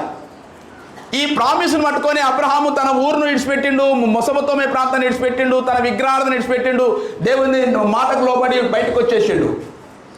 13వ అధ్యాయంకి వచ్చేసరికి అంటే ఇక్కడ తండ్రిని ఇడిచిండు, దేశాన్ని ఇడిచిండు, బంధువులు ఇడిచిండు, తండ్రి ఇంటిని ఇడిచిండు. Your country, your forefathers, your household. ఇక్కడ your son, your only son, your beloved son. నీది నీది నీది నీది నీది నీది ఇడిచిపెట్టిండు ఆయన. తర్వాత ఇదే కవనెంట్ను అబ్రహాముతో చేసిండు. అబ్రహాము ఈ కవనెంట్కు పాత్రుడు కాలే. ఎంతవరకు అయిందంటే ఇసాకును పరిపూర్ణం చేసుకునే వరకు అయిండు. తర్వాత ఇసాకుకు పిల్లలు పుట్టిన చూడలేదు, యాకోబుని చూడలే, 12 మందిని చూడలే, ఇశ్రాయేలుని చూడలే. మరి కవనెంట్ ఎట్లా నెరవేర్చాలి? దేవుడు ఇదే కవనెంట్ను తన కుమారుని ఇసాకుకు చెప్పిండు. ఇదే కవనెంట్ను ఇసాకు కొడుకైన యాకోబుతో చెప్పిండు. కంటిన్యూషన్ అంటే నేను మీ నాయనకు మీ తాతకు చెప్పిన యాకోబు, మీ నాయనకు చెప్పిన యాకోబు, ఇప్పుడు నీకు చెప్తున్నా, నేను మాట తప్పేటోని గాను. మీ తాతకు చెప్పిన అబ్రాహాముకు నేను కవనెంట్ ఇచ్చిన, నీ సంతానము ఇశ్రాయేలు చేస్తానని. ఇప్పుడు అబ్రాహాము లేకున్నా తన కవనెంట్ నెరవేరుస్తా. ఎందుకంటే తన ఏకైక కుమారుడు ఇసాకును నా కొరకు బలి అర్పించుటకు త్యాగం చేసిండు. కాబట్టి దాని వలన అబ్రాహాము నాకు భయపడినాడని నాకు తెలుసు. అదే కవనెంట్ క్యారీ చేస్తా అని చెప్పేసి ఇదే కవనెంట్ను ఎక్కడ చెప్తున్నాడు? ఇసాకుతో చెప్తా ఉన్నాడు. ఆదికాండము 22వ అధ్యాయం. ఇప్పుడు 22 చూడండి ఒకసారి. 22 18వ వచనం. 18 నేను చదువుతా. మరియు నీవు నా మాట వినినందున భూలోకములోని జనములన్నీ నీ సంతానం వలన ఆశీర్వదించబడును. ఎవరి సంతానం వలన? నీ సంతానం వలన. ఈడొక మాట చూడండి కింద 3వ వచనం, ఆదికాండం 12:3, భూమి యొక్క సమస్త వంశములు, గుర్తుపెట్టుకోవాలి ఈ మాట, భూమి యొక్క సమస్త వంశములు నీ ద్వారా ఆశీర్వదిస్తాను అన్నాడు దేవుడు.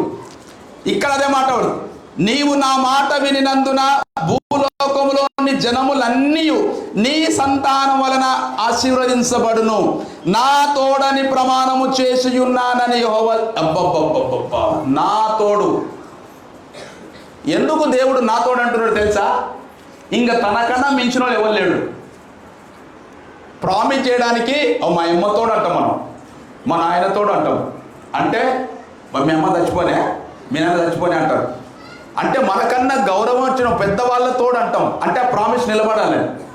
దేవుడు నా తోడని, ఇంకా నాకన్నా మించిన వాళ్ళు ఎవరు లేరు అబ్రాహాం, కాబట్టి నా తోడు చెప్తున్నా, నేను నా మాటగా చెప్తున్నా, నీవు నాకు భయపడినందున నీ ద్వారా భూమి లోకములో జనములన్నీ కూడా నీ సంతానం వలన ఆశీర్వదిస్తాను అన్నాడు. ఇది కవనెంట్ను రిపీట్ చేసిండు. ఇప్పుడు ఇదే కవనెంట్ను 26వ అధ్యాయం 26 చాప్టర్ 26 3:5 నేను చదువుతా. ఇసాకుతో మాట్లాడుతున్నాడు ఆయన. ఈ దేశమందు పరివాసివై ఉండుము, నేను నీకు తోడై ఉండి నిన్ను ఆశీర్వదించదను. ఏలైనగా రిమైండ్ చేస్తున్నాడు, ఏలైనగా నీకును నీ సంతానమునకును ఈ దేశంలోనిచ్చి నీ తండ్రి అయిన అబ్రాహాముతో నేను చేసిన ప్రమాణము నెరవేర్చి. అబ్బా, అబ్రాహాం బతికున్నాడు, చచ్చిపోయాడు. చచ్చిపోయాడు. మనం ఎవరైనా అప్పు తీసుకుంటాం, వాడు చచ్చిపోతే ఎప్పుడు చచ్చిపోతాడు అని చూసుకుంటుంటాం. ఎందుకంటే అప్పు ఎక్కువ నీకు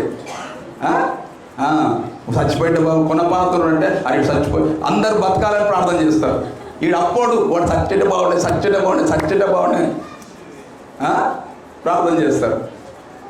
దేవుడు అబ్రాహాము చచ్చిపోయినప్పటికే ఎముకలు ఎక్కడో వెళ్ళినాయి, కానీ ప్రమాణం తిరిగి ఇస్సాకు చెప్తున్నాడు, నీ తండ్రి అయిన అబ్రాహాముతో నేను ప్రమాణం చేసిన ఏంది అది?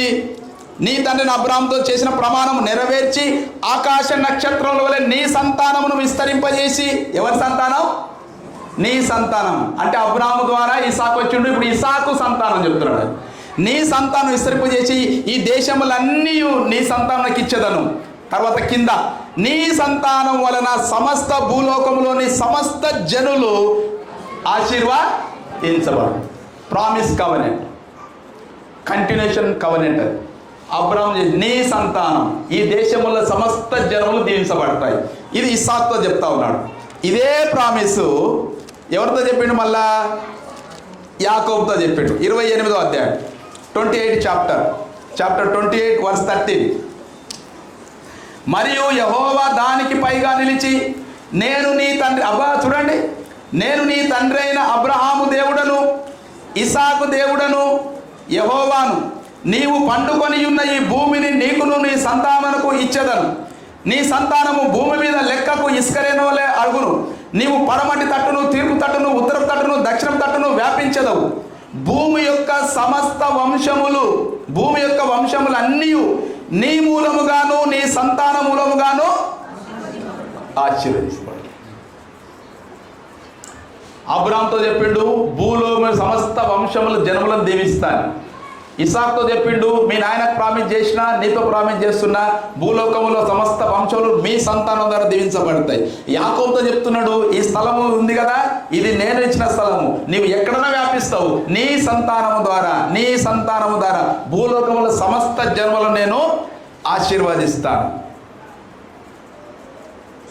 ఇప్పుడు అబ్రాహాము సంతానం ఎవరు? ఇస్సాకు సంతానం యాకోబు సంతానం 12 మంది యూదులు. ఓకే, ఇప్పుడు అబ్రాహాము సంతానం అంటే ఎవరాడా? యూదులు అబ్రాహాము సంతానం. నీ సంతానమును దీవిస్తాను. యూదులు అబ్రాహాము సంతానం అయితే అన్ని జనులకు ఎట్లా ఆశీర్వాదం వస్తుంది? ఇక ఇప్పుడు మనం అబ్రాహాము సంతానం కాకపోతే, మనం యూదులమే కాకపోతే మనకెట్లా ఆశీర్వాదం వస్తుంది? దేవుడు ఏమంటున్నాడు? నీ ద్వారా సమస్త భూజనములను నేను దీవిస్తాను. సమస్త భూజనములను, జాతులను నేను దీవిస్తానన్నాడు. ఇప్పుడు అబ్రాహాము సంతానము యూదులు, అబ్రాహాము కొడుకు ఇసాకు, ఇసాకు కొడుకు యాకోబు, యాకోబు కొడుకులు 12 మంది యూదులు, ఇశ్రాయేలు. వాళ్లకు వచ్చే ఆశీర్వాదము మనకెట్లా అవుతుంది అంటే, ఇప్పుడు గలతీ రాసిన పత్రిక పౌలు క్లారిఫై చేసిండాడు. ఎందుకు పౌలు మనగాడంటే ఇందుకు పౌలు మనగాడు. ఎవరికి శాతగాని మాటలు పౌలు రాసిండు. ఎందుకంటే ధర్మశాస్త్రాన్ని నరాన అవపోసన పట్టిన వ్యక్తి పౌలు. పేతురుకు ధర్మశాస్త్రం తెలుసు కానీ అవపోసన పట్టలే, అన్నీ తెలుసు వాళ్ళకు. కానీ పౌలు లాంటి స్ట్రాటజీ, ఆ యొక్క గట్స్ ఎవరికి లేవు. అందుకని క్లియర్ చేస్తాడు పౌలు. గలతీ రాసిన పత్రిక 3వ అధ్యాయం 8వ వచనం. 8 దేవుడు విశ్వాస మూలముగా అన్యజనులను నీతిమంతులుగా తీర్చునని లేఖనము ముందుగా చూచి నీ యందు అన్యజనులందరూ ఆశీర్వదించబడుదురని అబ్రహామునకు సువార్తను ముందుగా ప్రకటించాడు.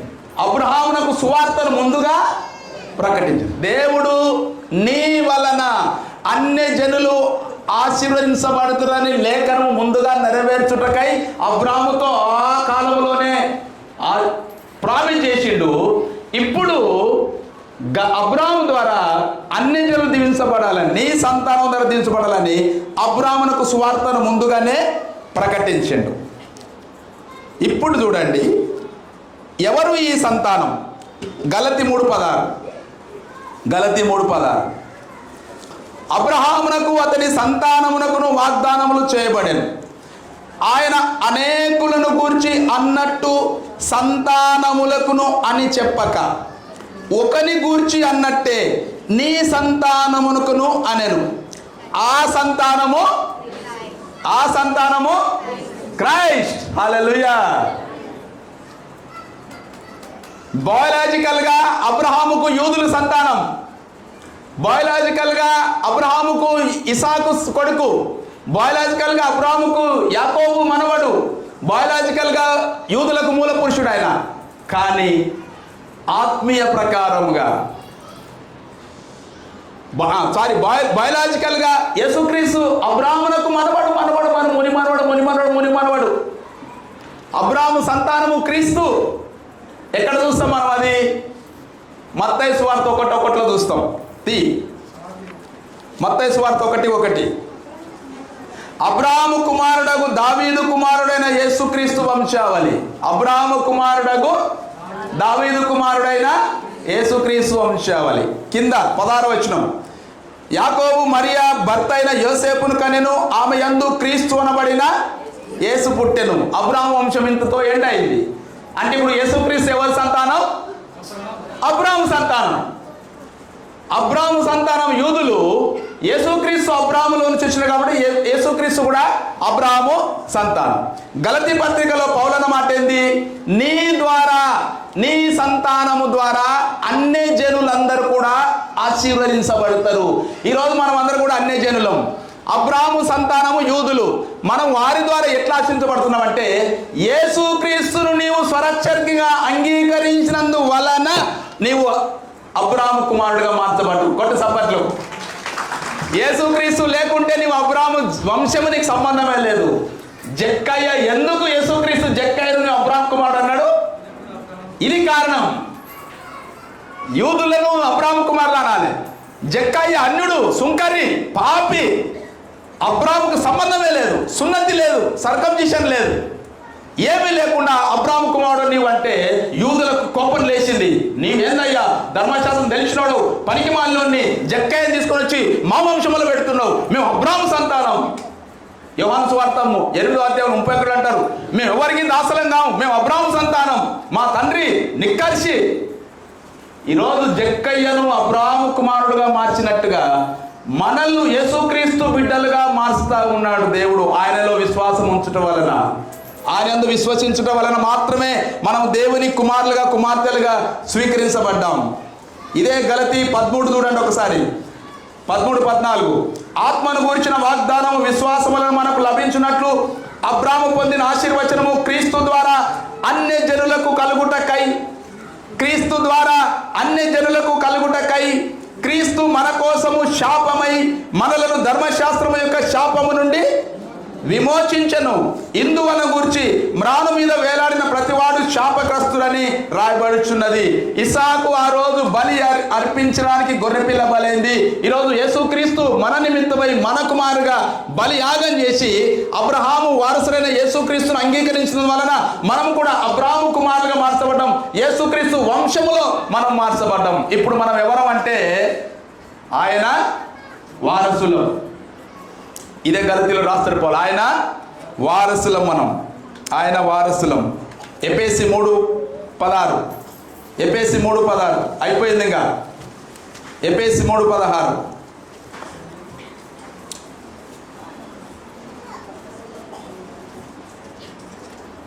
3:6 ఈ మర్మమేదనగా అన్యజనులు సువార్త వలన క్రీస్తు యేసునందు యూదులతో పాటు యూదులతో పాటు సమాన వారసులను ఒక శరీరమందలి సాటి అవయవములను వాగ్దానములో పాలివారునై ఉన్నారని అన్నదే. ఇప్పుడు చూడు, పుక్కడికి వచ్చింది మనకు వాగ్దానం. నీ కొడుకుని బలియలే, నీ బిడ్డను బలియలే, అబ్రాములాక నీవు శోధించబడలే, అబ్రాములాక అంతకంటే పరీక్షను ఎదుర్కోలే. కానీ దేవుడు ఏమన్నాడు ఇక్కడ, ఈ మర్మం ఏదనగా దిస్ ఈజ్ ద మిస్టరీ, అన్యజనులు మనము కూడా సువార్త వలన యేసుక్రీస్తునందు యూదులతో పాటు సమాన వారసులము.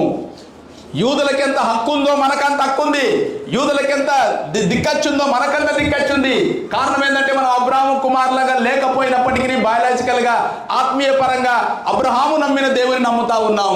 కాబట్టి యేసుక్రీస్తు ద్వారా మనము యూదులతో సమానులుగా తీర్చబడ్డాం. ఒక శరీరమందలి సాటి అవయవములను వాగ్దానములో పాలివారునై ఉన్నారు. మనము యూదులతో సమానులము, ఒక శరీరములో అవయవములము, వాగ్దానములో పాలివారం.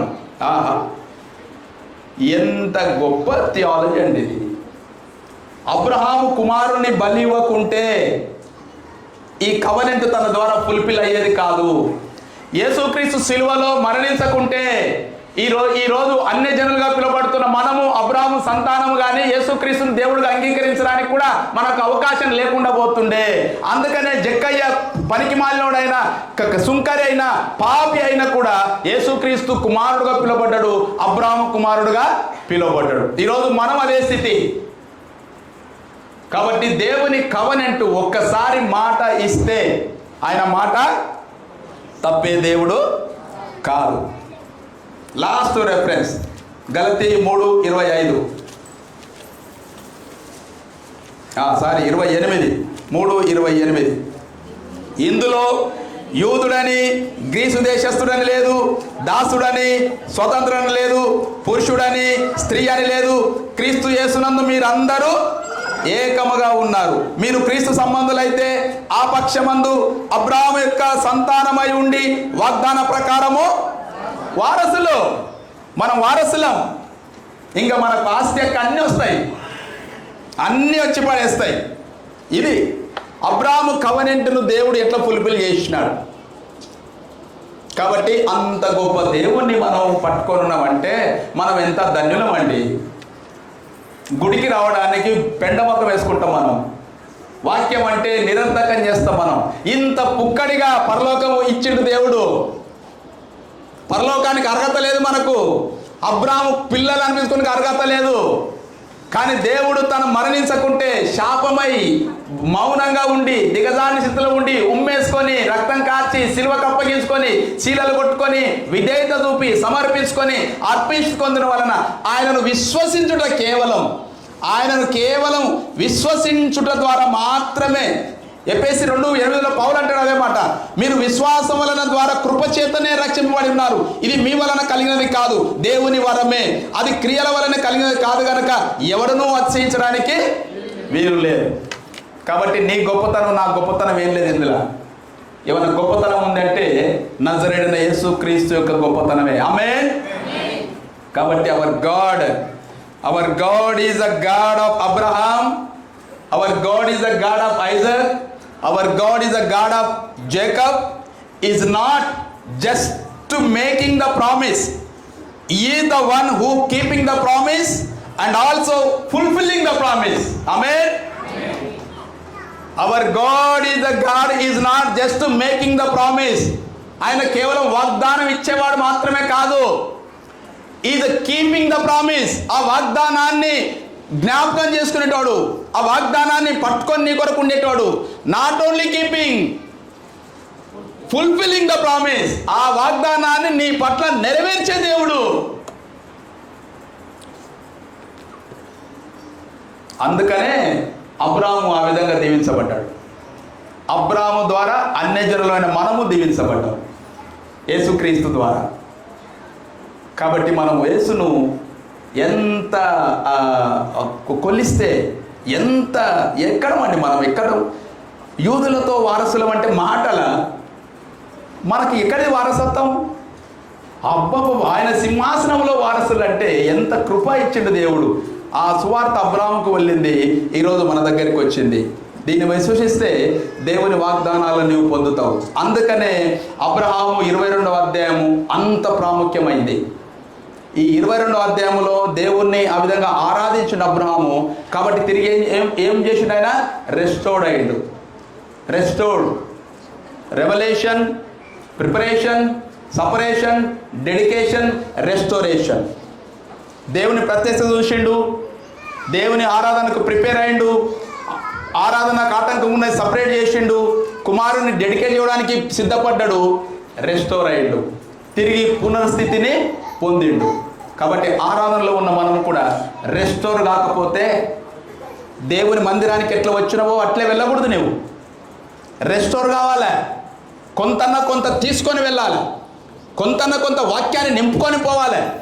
సంవత్సరాల తరబడి వస్తీవి అట్లే పోతీవి, ఏం లాభం?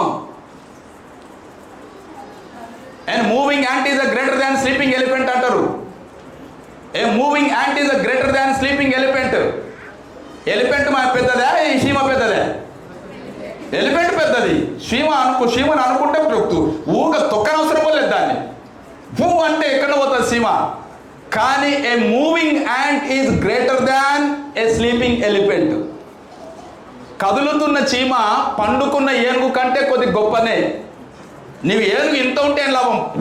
వండుకుంటే చీమ కదులుతుంది. చీమ కదులుతుంది. అది ఉన్న స్థితిలోనే లేదు చీమ. నీవు పడిన స్థితిలోనే ఉంటే రెస్టోరేషన్ ఎట్లయితుంది? పోయిన సంవత్సరం అట్లే ఉంటివి, ఈ సంవత్సరం అట్లే ఉంటివి, 10 ఏళ్ల కింద అట్లే ఉంటివి, ఇప్పుడు అట్లే ఉంటివి. వాక్యమే నీలో తెలియపాయ, బైబిల్ పట్టుకరావడం నీకు అర్థం కాకపోయా, నీ పట్టుకరావు నీ పిల్లలకి అది నేర్పవు. రెస్టోర్ ఎట్లయితావు? మళ్ళీ మనకు అబ్రాహాము ఆశీర్వాదం కావాలి, ఎట్లొస్తాయి? అంత ఈజీ కాదు. దానికి ర్యాన్సమ్ అంటే ఒక క్రయధనం చెల్లించాలి మనం. పోయిన సంవత్సరానికి ఈ సంవత్సరం డెవలప్ కావాలి. మన పిల్లలు ఎదుగుతూ ఉన్నారు. అరే నీకు అంత తిండి పెడుతున్నా కదరా, పెరుగు పెడుతున్నా, మజ్జిగ పెడుతున్నా, మటన్ పెడుతున్నా, చికెన్ పెడుతున్నా, ఇట్లే ఉండవేంద్ర నువ్వు నట్టలా అంటాం.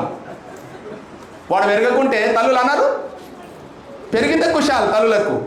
దేవుడు మనల్ని అది అంటాడు, అరే మీకు ఇంతగానం చేస్తుండా, ఇంతగానం పెడుతున్నా, ప్రవక్తలు పంపితే, రాజులు పంపితే, యాజకులు పంపితే, న్యాయాధిపతులు పంపితే, సేవకులు పంపితే, లాస్ట్కు నా కొడుకునే పంపితే, ఇంకా మీరు ఎదుగుతలేరు నాయన అని దేవుడు కూడా అసహించుకుంటాడు.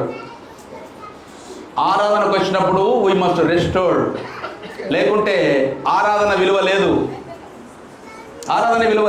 స్నానం చేసిన తర్వాత మళ్ళీ కంపుతోనే ఉంటావా? ఫ్రెష్గా ఉంటావు.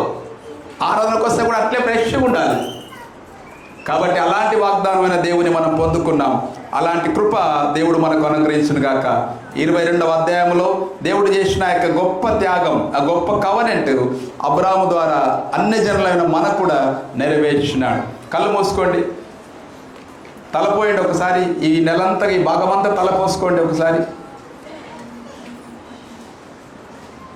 కొన్నిసార్లు మనకు దేవుడు ఎంత ఉచితంగా కృప ఇచ్చినాడు, ఎంత కృప ఇచ్చినాడు.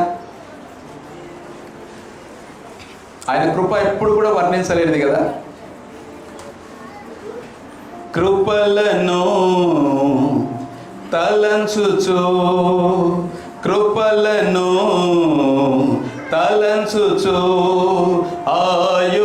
ఆయుష్కాలమంతా ప్రభువా కృతజ్ఞతతో స్తుతింతు, నా ఆయుష్కాలమంతా